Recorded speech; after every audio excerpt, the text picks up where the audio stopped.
السلام علیکم سامعین، آپ دیکھ رہے ہیں مکس سٹوری چینل۔ کہانی دہشت گرد کی 19ویں قسط پیش خدمت ہے۔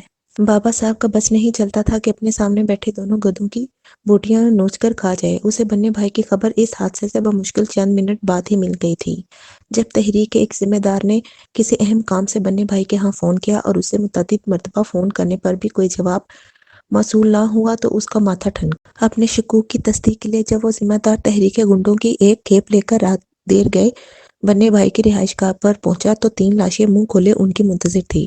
بننے بھائی کو بھی کوئی قتل کر سکتا ہے؟ اس سوال کا جواب یہاں موجود گنڈوں میں سے کسی کو نہ مل سکا۔ انہیں حقیقت حال کا علم نہیں تھا۔ حسب روایت ان کے گندے دماغوں نے اس قتل کی ذمہ داری بھی ایجنسیوں پر ڈال دی۔ اس ذمہ دار نے بابا صاحب کو تمام احتیاطیں بالائے طاق رکھ کر آدھی رات کو ہی یہ اہم خبر سنا دی، حالانکہ ان لوگوں کو سختی سے ہدایت کی گئی تھی کہ وہ بابا صاحب کو کبھی رات 11 بجے کے بعد سے صبح تک ڈسٹرب نہ کریں۔ کم از کم کوئی افسوسناک خبر اسے نہ سنائی جائے، لیکن معاملات کی سنگینی نے اس ذمہ دار کو مجبور کر دیا تھا۔ بابا صاحب نے خبر سنتے فون پر ہی مغلظات بکنی شروع کر دی تھیں۔ بابا صاحب کا بلڈ پریشر اتنا بڑھ گیا تھا کہ دماغ کی رگیں پھٹنے کو آ رہی تھیں۔ ذاکر کے بعد بننے بھائی کا قتل، اور وہ بھی کالیا کے ہاتھوں! بابا صاحب کا دل اس بات کو ماننے کے لیے تیار نہیں ہو رہا تھا۔ جو واقعات ان تک پہنچے ہیں وہ صحیح بھی ہو سکتے ہیں۔ ابھی تک ان کو جو اطلاع پہنچائی گئی ہیں اس کا ذریعہ ایمبولینس کا ڈرائیور اور کالیا کے ہاتھوں بچ جانے والی دوسری نرس تھی، جس کی حالت اب خطرے سے باہر تھی۔ اس کے ذریعے لسانی تحریک کے ذمہ داروں کو علم ہوا کہ کالیا انہیں مار کر بھاگا تھا، اور انہوں نے اندازہ کر لیا تھا کہ بننے بھائی کے ہاں ہونے والے قتل کالیا ہی نے کیے ہیں۔ رخسانہ کو بلاؤ، لیکن خیال رکھنا اسے نیند سے بیدار نہ کرنا پڑے۔ بابا صاحب نے اچانک ہی حکم دیا۔ دوسرے ہی لمحے ان کا ایک غلام فون پر رخسانہ سے رابطہ قائم کر رہا تھا۔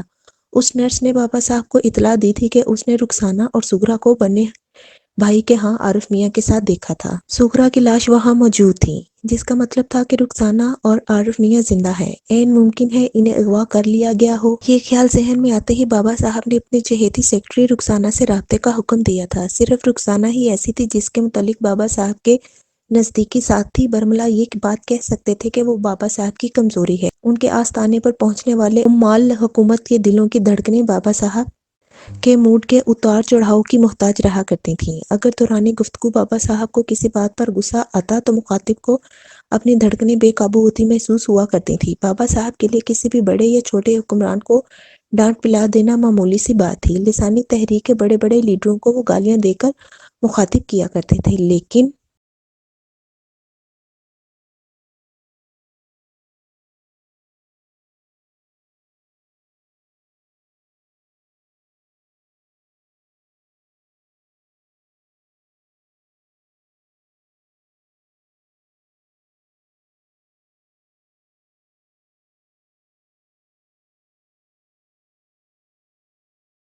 اس کے لیے وہ لوگ رخسانہ کو استعمال کرتے تھے، لیکن رخسانہ تک پہنچنے کے لیے انہیں راستے میں آنے والی کئی رکاوٹوں کو اپنے تئیں کشتی میں سوار ہو کر عبور کرنا پڑتا تھا۔ رخسانہ کو بھی ان لوگوں کی کمزوریوں کا علم تھا۔ وہ کام کی نوعیت کے حساب سے اپنا حصہ ایڈوانس وصول کر لیا کرتی تھی۔ اس شہر میں وہ کروڑوں کی جائیداد کی مالک تھی۔ اس نے کہاں کہاں کس مد میں سرمایہ کاری کر رکھی ہے، اس بات کا کسی کو بھی علم نہیں تھا، لیکن ایک بات سبھی بخوبی جانتے تھے کہ وہ کروڑوں میں کھیلتی ہے۔ یہ الگ بات کہ کسی کو آج تک اس کے متعلق کوئی بات اپنے لبوں تک لانے کی جرت نہیں ہوئی تھی۔ یہ لوگ رخسانہ کے اندر چھپی اس درندہ صفت عورت سے بخوبی آگاہ تھے جو معمولی سی ناراضگی پر بڑی بھیانک سزا دلا سکتی تھی۔ اس نے جب بھی لسانی تحریک کے کسی بڑے کی آنکھوں یا رویے میں اپنے متعلق غصہ یا نفرت محسوس کی، اسے بابا صاحب کے ذریعے ایسا سبق سکھایا کہ دوسروں کے لیے عبرت کا نمونہ بنا کر رکھ دیا۔ بابا صاحب جیسے درندہ صفت انسان کو مطمئن رکھنے والی عورت کتنی اذیت پسند ہو سکتی تھی، اس کا اندازہ کوئی بھی لگا سکتا تھا۔ بابا صاحب کے خصوصی عملے کے لوگوں میں سے کسی کی جرت نہیں تھی کہ اپنی مرضی سے تحریک کے کسی بھی بڑے سے ذاتی سطح پر روابط استوار کرے، کیونکہ بابا صاحب کے نزدیک ایسا کرنا بغاوت کے مترادف تھا۔ لیکن یہ رخسانہ تھی جس کے بڑے بڑوں سے ذاتی تعلقات تھے۔ ان میں صرف لسانی تحریک کے ہی نہیں بلکہ حکومت کے بھی بڑے بڑے عہدیدار شامل تھے۔ کسی بھی سرکاری دفتر میں رخسانہ بی بی کا فون جانے کا مطلب تھا کہ یہ کام بہرحال ہونا چاہیے، ورنہ بابا صاحب کی ناراضگی مول لینا پڑے گی۔ رخسانہ گاڑی کو اپنی رہائش گاہ پر لے آئی تھی۔ اس کے حواس باختہ شکل پر نظر پڑتے ہی اس کے سمندر کنارے موجود شاندار بنگلے کے مستعد محافظوں نے بنگلے کا آہنی گیٹ کھولا اور اس کی کار کے گرد گھیرا ڈال کر مؤدب کھڑے ہو گئے۔ تم لوگ جاؤ، صبح تک کسی کو اندر آنے کی اجازت نہ دینا، اس نے پہرے داروں کو حکم دیا۔ اپنے منہ سے ایک لفظ نکالے بغیر وہ سب لوگ جس مستعدی سے یہاں آئے تھے اس سے زیادہ پھرتی کا مظاہرہ کرتے ہوئے اپنی اپنی جگہ پر واپس چلے گئے۔ عارف میاں نے اس کی کمر میں ہاتھ ڈال کر اسے سہارا دیا ہوا تھا اور اسی طرح اپنے کندھے پر رخسانہ کا آدھا بوجھ برداشت کرتے ہوئے اس کی شاندار خواہگاہ تک چلے آئے تھے۔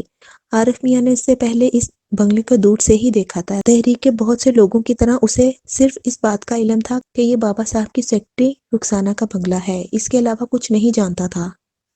اس بات کا تو اسے بھی اندازہ تھا کہ اندر سے یہ بنگلہ کتنا شاندار ہوگا، لیکن یہ آنکھوں سے اندر کا احوال دیکھ کر اس کی حیرت گم ہو رہی تھی۔ اسے اپنی آنکھوں پہ یقین نہیں آ رہا تھا کہ اس ملک میں کوئی عورت اتنے قیمتی اور عالیشان ساز و سامان کے ساتھ بھی زندگی بسر کر رہی ہے۔ بابا صاحب کا رہن سہن بظاہر جتنا سادہ تھا، رخسانہ کا اس کے برعکس اتنا ہی شاہانہ۔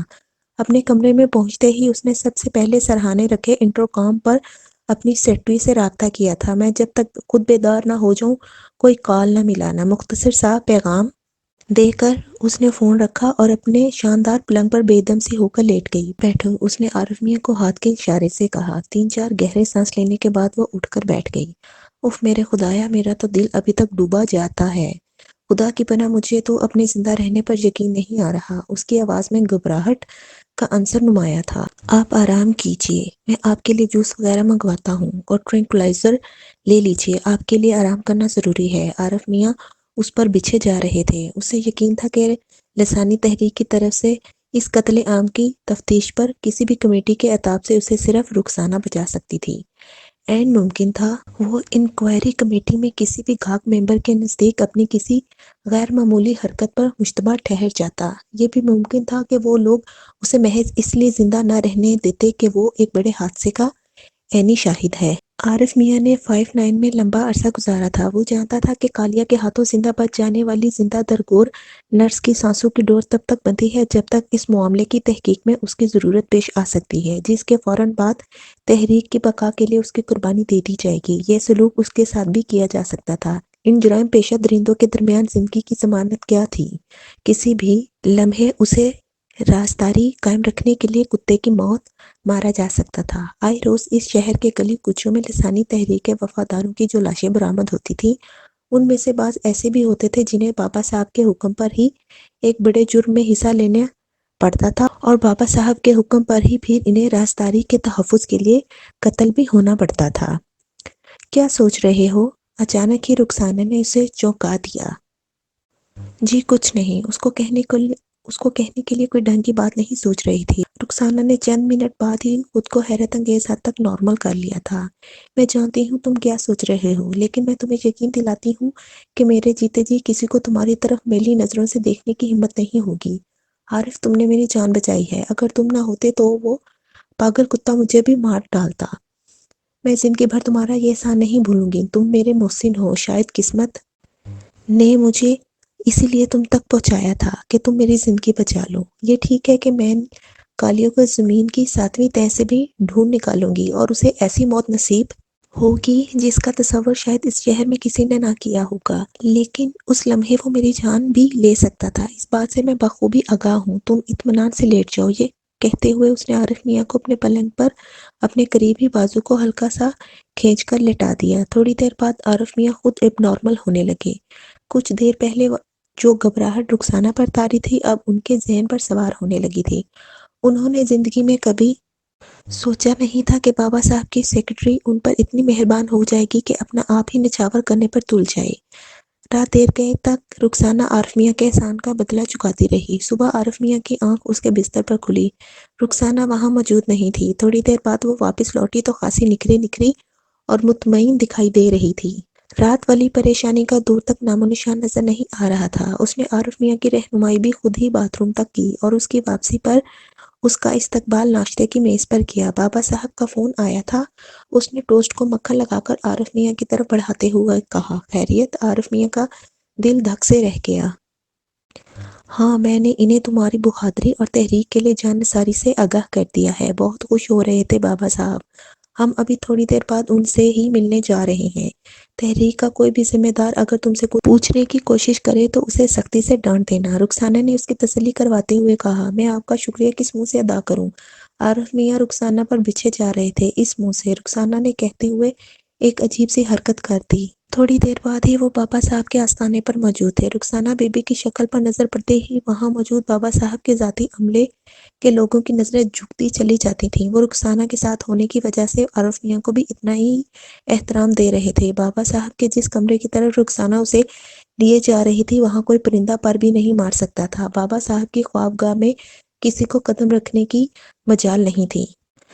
جبکہ رخسانہ کے تعاقب میں عارف میاں منہ اٹھائے چلتے چلے جا رہے تھے۔ بابا صاحب اکثر فراش رہتے تھے، یہ ان کی خاص عادت تھی۔ یہ ایک سگنل ہوتا تھا حکمرانوں کے لیے کہ بابا صاحب کو ان کی خوشنودی مقصود ہے اور وہ کسی بات پر ناراض ہو گئے تھے۔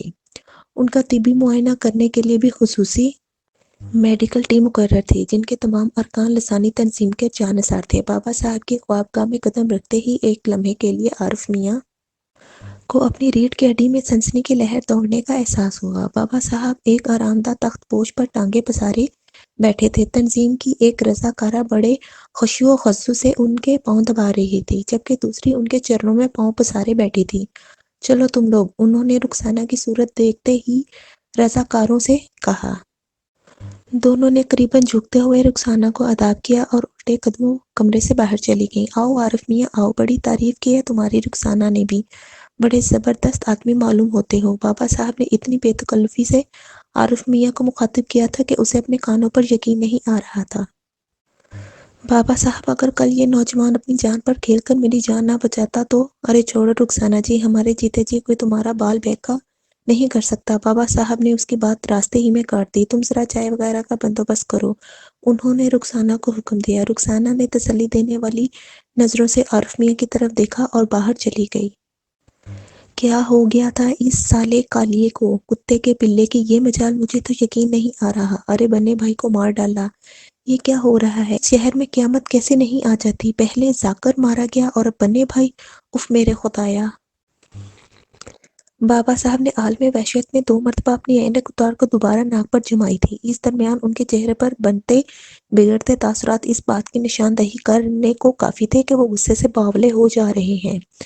انہوں نے اپنے ساتھیوں کی موت کا غم نہیں کیا تھا، اس بات پر ان کا خون کھول رہا تھا کہ اس ملک میں کون شخص ہے جس نے ان کے 2 جانثاروں کی جان سے مار دینے کی ہمت کی۔ بابا صاحب، جہاں تک مجھے شک ہے ایجنسی کے لوگ ہماری صفوں میں خاصے اندر تک گھس آئے ہیں۔ یہ سب انہی کا کیا دھرا ہے۔ عارف میاں نے اپنے خشک گلے میں تھوک نکلتے ہوئے کہا۔ ارے کھال کھینچ لوں گا سالوں کی، ان کے جسموں میں اتنے سوراخ کرواؤں گا کہ جسموں کی شناخت ممکن نہ ہو۔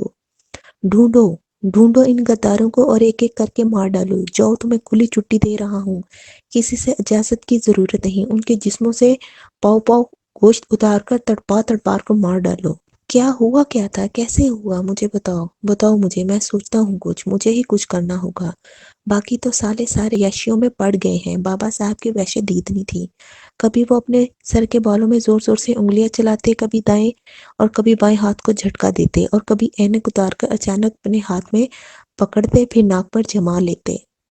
عارف میاں نے انہیں تفصیلاً ساری واردات سنانی شروع کی۔ اس نے کمال ہوشیاری سے بابا صاحب کو بھی باور کروا دیا کہ کالیا ہی اصل غدار تھا، جس نے بابر کو بروقت خبردار کر کے دوڑا دیا، اور جب اس کی غداری کا بھید کھل گیا تو اس نے بنے بھائی کو ہی قتل کر ڈالا۔ اس نے جان بوجھ کر بابا صاحب کے ذہن میں ایک مستقل شک پیدا کر دیا تھا کہ ان کے نزدیکی لوگوں میں ضرور ایجنسی کے لوگ موجود ہیں۔ مجھے پہلے ہی اس بات کا شک تھا، خیر دیکھ لوں گا، ایک ایک دیکھ لوں گا۔ بابا صاحب کی لاف گزاف جاری تھی جب رخسانہ چائے کی ٹرالی لے کر آ گئی۔